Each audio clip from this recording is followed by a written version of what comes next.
Get ready, start. I should like now to make a few observations on the budget.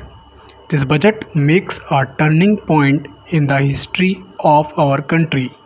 It is no use attempting, as some of my friends have done, either to deprecate the budget very strongly or to suggest that we are not witnessing a new revolution in our methods of physical training and technique.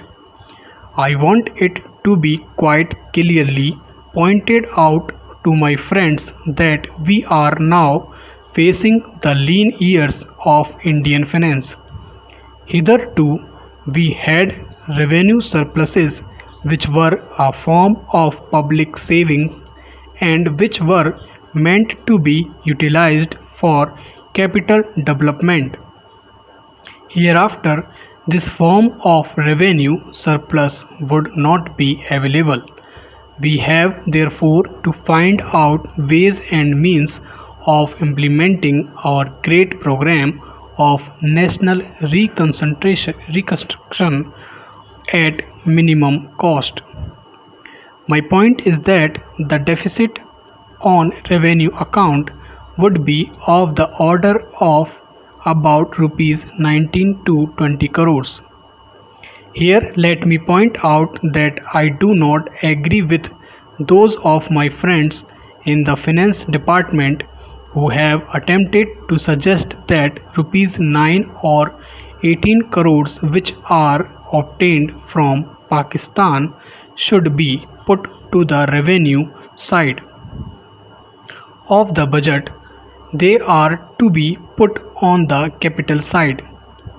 But that does not seriously alter the trend of my argument.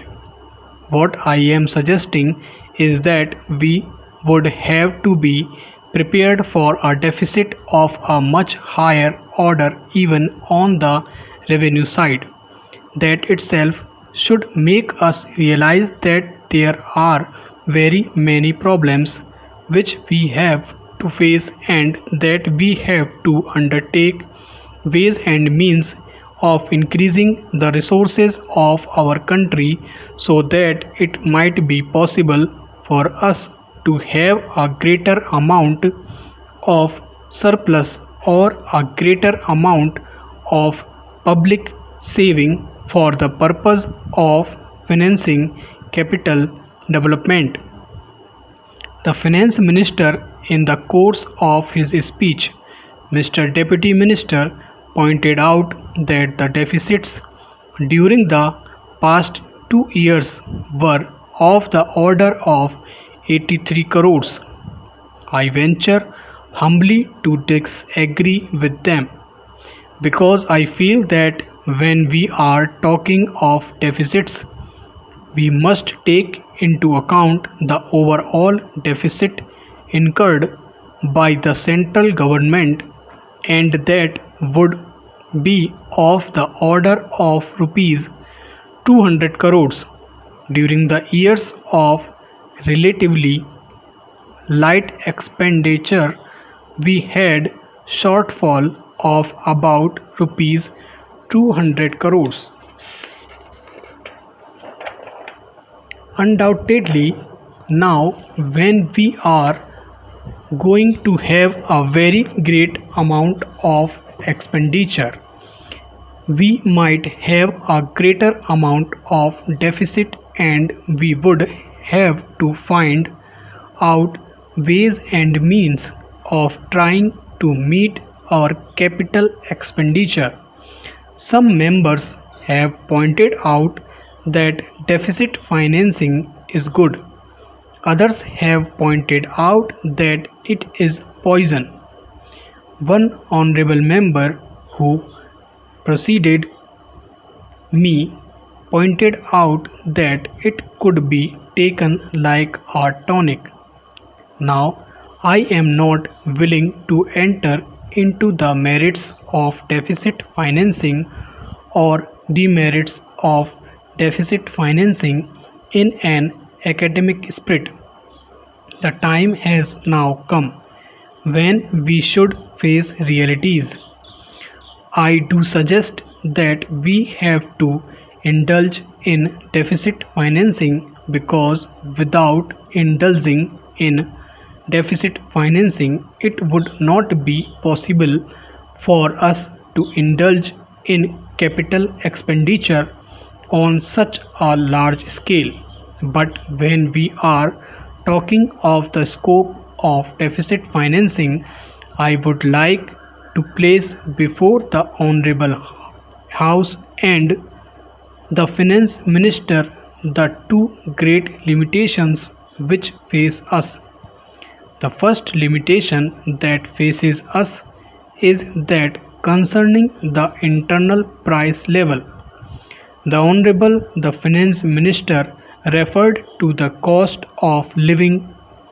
He said that he was going to keep a watch over the cost of living so that it may not shoot up within a short period and make a mess of the plans of capital development.